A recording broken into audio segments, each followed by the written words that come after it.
शहीद सुधाकर राठोड यांच्या पार्थिवावर शोकाकुल वातावरणात अंत्यसंस्कार। जम्मू काश्मीरमधील लेह येथे बर्फाचा डोंगर कोसळल्याने वीरमरण। नमस्कार, आपण बघत आहात महाराष्ट्रातील number 1 news channel Maharashtra police news 24।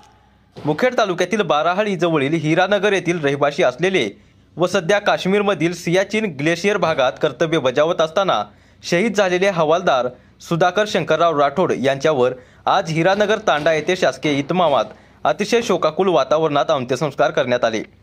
सैनिक सुधाकर शंकरराव राठोड हे वय 40 वर्षे होते। लष्करात 127 लाईट एअर डिफेन्स रेजिमेंटमध्ये हवालदार या पदावर ते कार्यरत होते। लडाखमधील सर्वात उंच रणभूमी व अत्यंत प्रतिकूल परिस्थिती असणाऱ्या सियाचीन ग्लेशियर येथील चौकीवर ते कर्तव्य बजावत होते। लेह येथे कर्तव्य बजावत असताना त्यांच्या शरीरावर बर्फाचा डोंगर कोसळला। 2 दिवस बर्फामध्येच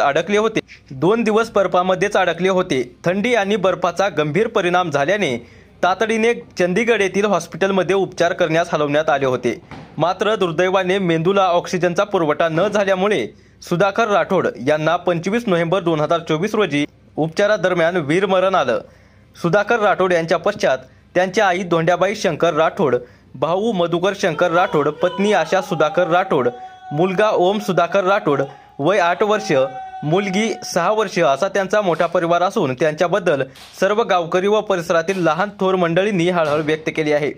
त्यांना मानवंदना देण्यासाठी रस्त्याचा दुतर्फा शालेय विद्यार्थी, माजी सैनिक, सामान्य जनता मोठ्या संख्येने पुष्पवृष्टी व जय जयकार करीत होते।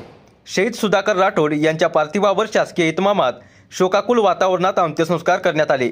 यावेळी सैन्य दल व पोलीस दलाकडून हवेत गोळ्या झाडत मानवंदना देण्यात आली।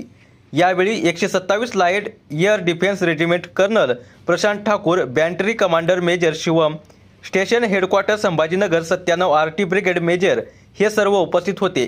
प्रशासनाच्या वतीने उपजिल्हाधिकारी अनुप पाटील, तहसीलदार राजेश जाधव, गटविकास अधिकारी CL रामोड, उपविभागीय पोलीस अधिकारी संकेत गोसावी, सहाय्यक पोलीस निरीक्षक भालचंद्र तिडके, पोलीस उपनिरीक्षक अमर केंद्रे, आमदार तुषार राठोड यांच्या मातोश्री चक्रवर्ती बाई राठोड तसेच राजे छत्रपती अकॅडमीचे संचालक तथा सैनिक फेडरेशनचे जिल्हाध्यक्ष ज्ञानेश्वर पाटील डोमने हे उपस्थित होते। दरम्यान जनसमुदायाला कंट्रोल करण्यासाठी राजे छत्रपती अकॅडमीतील 300 ते 400 विद्यार्थी आणि विद्यार्थिनी प्रशासनाला मदत करत होते।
महाराष्ट्र पोलीस न्यूज 24 साठी महाराष्ट्र राज्य उपसंपादक गुलाब शेख।